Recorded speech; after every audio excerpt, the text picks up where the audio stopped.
Hello friends, welcome to the channel Knowledge Duct, and today we are going to have a story of the most beautiful queen in the world, a queen who married both of her brothers for the sake of power. We are talking about none other than Cleopatra. The queen who married her brothers had her own siblings killed and still became the most iconic and admired woman in the history. Friends, Cleopatra is a queen whose beauty is still praised today, but it wasn't just for her looks. Cleopatra ruled with her intelligence, courage, and unmatched political cunning. To secure her throne, she married her two younger brothers and didn't hesitate to eliminate anyone in her path, including her sister and both brothers. Not only that, she enchanted not one but the two of greatest Roman emperors of that time, using her charm as a weapon of strategy. Yet, despite of all this, Cleopatra is remembered as the most famous and beautiful queen in the history. This is the story of Egypt's most brilliant, brave, and captivating queen, Cleopatra. So stay with us, this tale will hold you till the very end. But before we dive into, don't forget to subscribe the channel and press the bell icon so you never miss another epic story like this. Cleopatra, a name that signifies not just beauty but power and politics. Many believe she wasn't Egyptian by birth, and that's true. Cleopatra was of Greek Macedonian descent, a member of the Ptolemaic dynasty established by one of Alexander the Great's general. Though her family ruled Egypt, they spoke Greek, followed Greek traditions, and stayed distant from native Egyptians. But Cleopatra was different. She learned the Egyptian language and even presented herself as reincarnation of the goddess Isis, earning the devotion of the people. And did you know Cleopatra was the only Ptolemaic ruler who learned to speak Egyptian? Born in 69 BCE, Cleopatra belonged to a broken royal family. When her father Ptolemy XII died, she was just 18. Her younger brother Ptolemy XIII, then only 10, was declared as a king. But Cleopatra was not ready to give up her claim to the throne. To rule as co-monarch as per Egyptian law, she had to marry her 10 years old brother. Yes, Cleopatra was a queen who would stop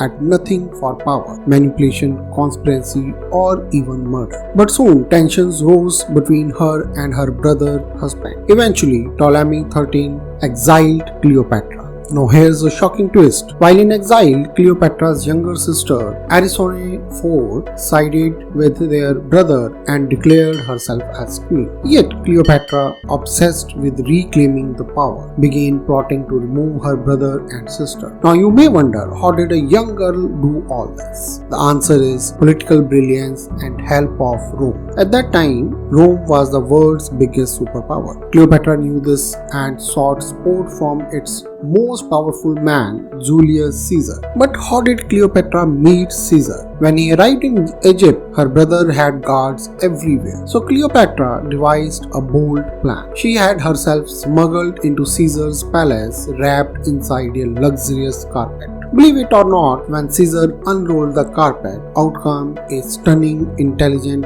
and confident young queen. Caesar was captivated by her beauty and wit. And that very night, a love story began. Caesar backed Cleopatra's claim and declared her the legitimate ruler of the Egypt. Ptolemy XIII resisted and war broke out. Caesar defeated Ptolemy XIII, who drowned while trying to flee. Some say he was murdered on Cleopatra's orders. After the war, Cleopatra had her sister Arsinoe IV captured. At first, she exiled her, but later had her executed outside a temple in Ephesus, which is modern-day Turkey, fearing she would ally with Octavian of Rome. To maintain her grip on power, Cleopatra married her 12 years old brother Ptolemy XIV, becoming co-ruler again. But the real power was always in her hands. Interestingly, she married Ptolemy XIV while still in a relationship with Julius Caesar. That marriage was just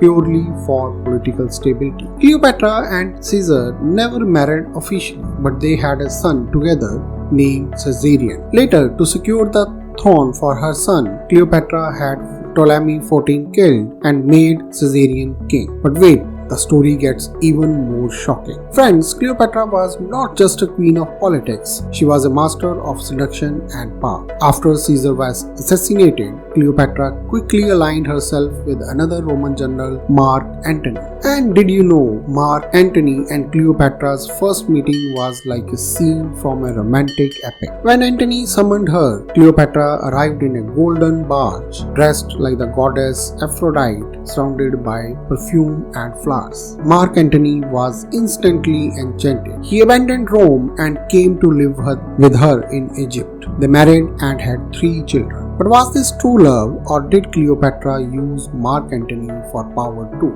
Dear friends, do let us know about your thoughts in the comments on this. Cleopatra, who had already swayed 2 of the most powerful men in the world, was unmatched in beauty and strategy. But now comes the ultimate question. Could her beauty and cunning keep her throne forever? Do you know the real mystery behind her death? Keep watching, because this story is about to get even more thrilling and interesting. Just as her story began in Egypt, so did it end. Rome's new emperor, Octavian, defeated Mark Antony. When Cleopatra learned that Antony had taken his own life in despair, she made her final decision. Cleopatra died by poison, allegedly letting a venomous snake bite her arm. Thus ended the life of a queen who symbolized not just beauty but power, manipulation, and ambition. A queen who once controlled emperors and empires ultimately met her fate by the bite of a serpent. Was it karma or a tragic end of the legendary dynasty? Share your thoughts on the comments, please. So friends, if you like this video, please like and share this video with your friends, and don't forget to subscribe the channel to watch more such kind of videos. Thank you.